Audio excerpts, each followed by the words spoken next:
I'd like to invite Amanda Hensen, one of our congregants, who is our guest minister for today.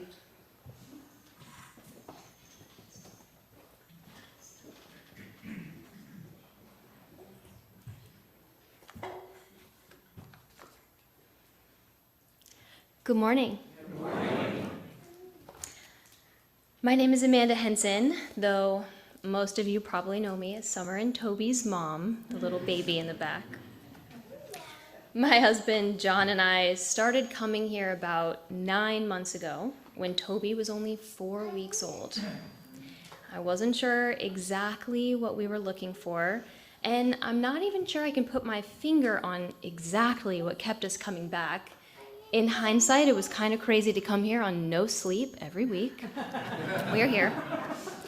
Somehow, though, this place gained my trust. I quickly trusted that we were here with the right people, hearing the right message at the same time. Trust. One of the fundamental building blocks of a community. Trust is the foundation for everything we do, whether it's our personal relationships, our work, or the way we build a world that reflects our shared values.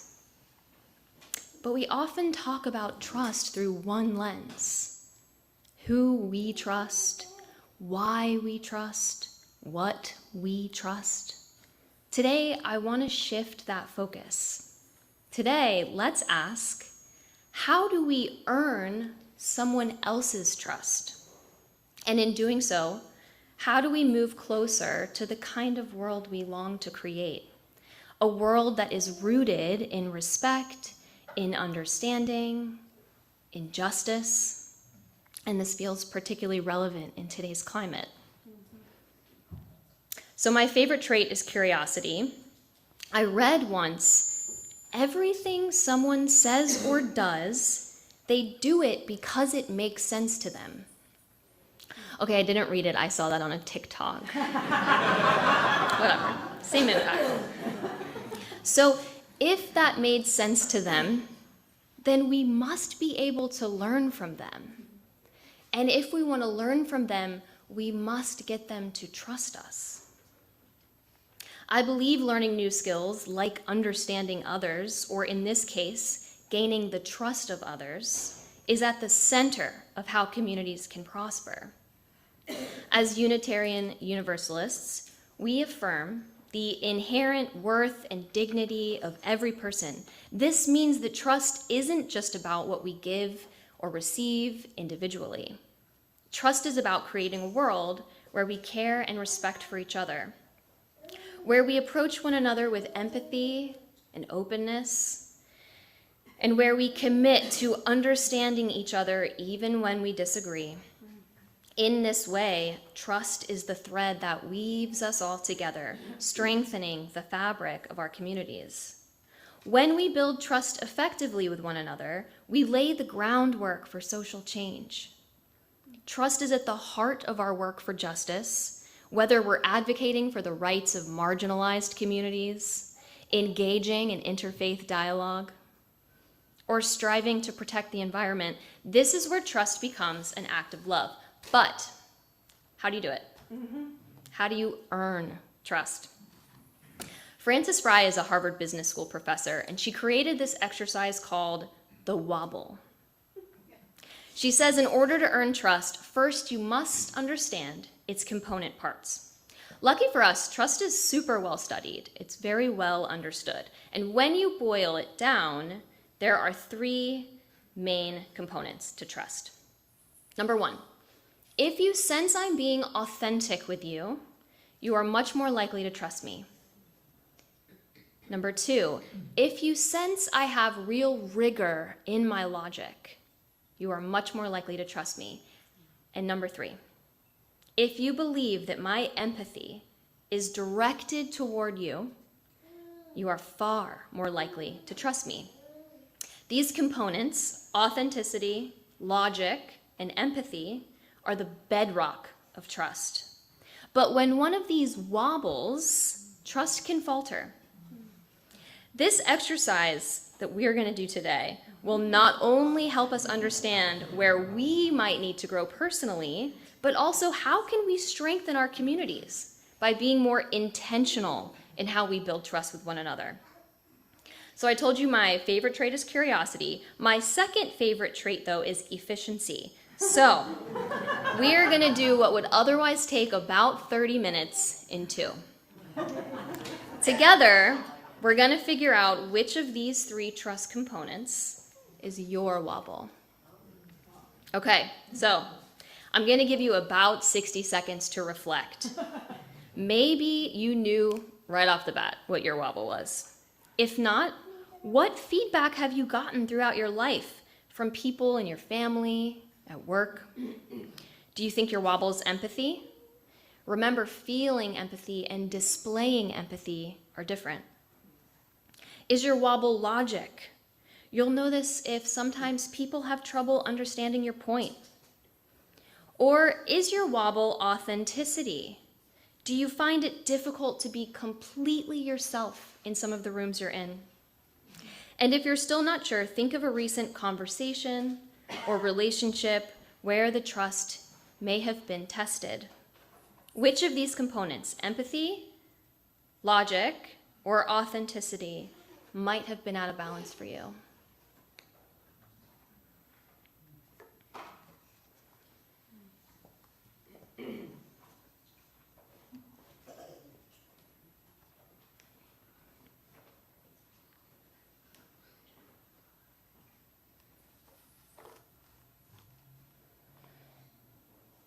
Okay, now for the biggest risk of all. Are you ready?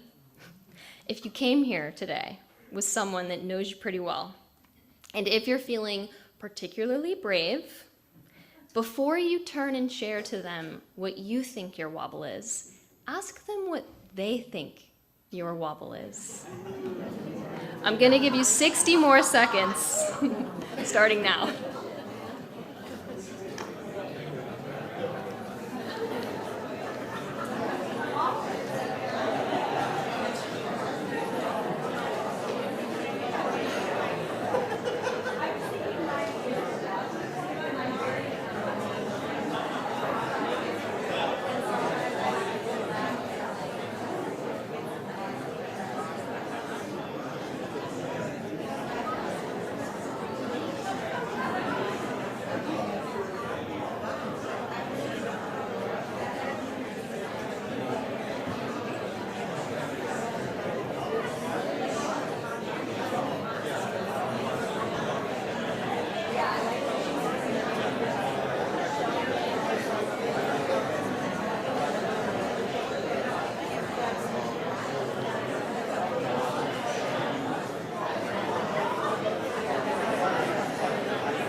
Okay, we're coming back.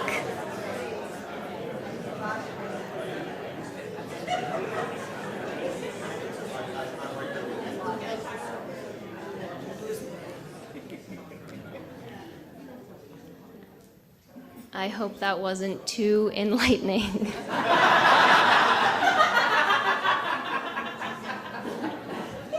All right, so my third favorite trait, continuous improvement. For me, that means that learning a new skill needs to be applicable immediately. And so to stay on brand, I've made it my goal for everyone in this sanctuary to go home today, not just having learned something about yourself, but I want you to go home literally more skilled at building trust tomorrow than you came here with today. So you don't think I'd get up here and write this thing and lead you to your wobble and then leave you wondering how to fix it for the rest of your life. Did you? No. Lucky for us, there is a ready-made prescription for each of these wobbles. Thank you, Professor. All right. The most common wobble is empathy. people just don't believe we're truly listening to them. We're too self-distracted. This is common because of the day and age we live in. True empathy takes time, it takes attention, and in today's fast-paced world, it's the first thing that goes. But when we show up for one another with empathy, when we listen deeply and put aside our distractions, not only do we build trust, but we create a community that can thrive. So empathy is deep. There are lots and lots of ways you can dissect it and analyze it and improve it, but I'm a quick fix kind of girl to my poor husband's dismay. So one quick way to improve empathy is this. Figure out when, where, or to whom you are most likely to be distracted. That should trace pretty perfectly to when, where, or to whom you are most likely to withhold empathy. But what does that mean? What room are you in when you think to yourself, oh, now's a good time to just quickly check that email that I've been meaning to check? Or where are you when you start scrolling on Facebook? Who's around you? The doom scroll, or TikTok in my case. Come up with a trigger that gets you to look up, listen, deeply immerse yourself in their perspective. And if you can do that, you have a good chance to create more sturdiness in your empathy wobble. And if you do nothing else, just put away your cell phone. Okay, for my logic wobblers. Logic wobbles comes in two forms. It's either the quality of your logic, or it's your ability to communicate that logic. Now, if the quality of your logic is at risk, I can't help you today. But fortunately, it's often the case that it's the way we communicate our logic that's in jeopardy. And the fix is super easy. Consider there are two ways to communicate in the world. The first one, you take us on a wonderful journey, telling all the details, giving us all the context, only to then finally arrive at your point. And if logic isn't your wobble, this is an effective way, it can work. But if logic is your wobble, the fix is simple.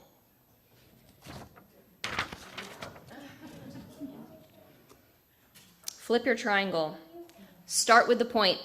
People will get access to your idea up front. And if you get cut off, ladies,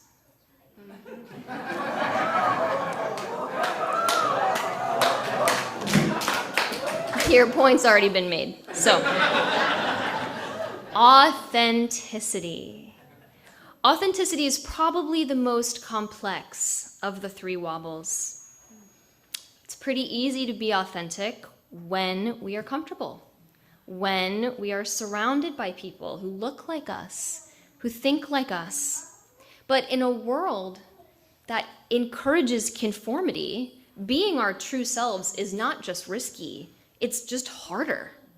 And in these scenarios, it's important to remember that the responsibility to our authentic selves shapes our relationship to the outside world, and that this responsibility should not and cannot erode during moments of discomfort.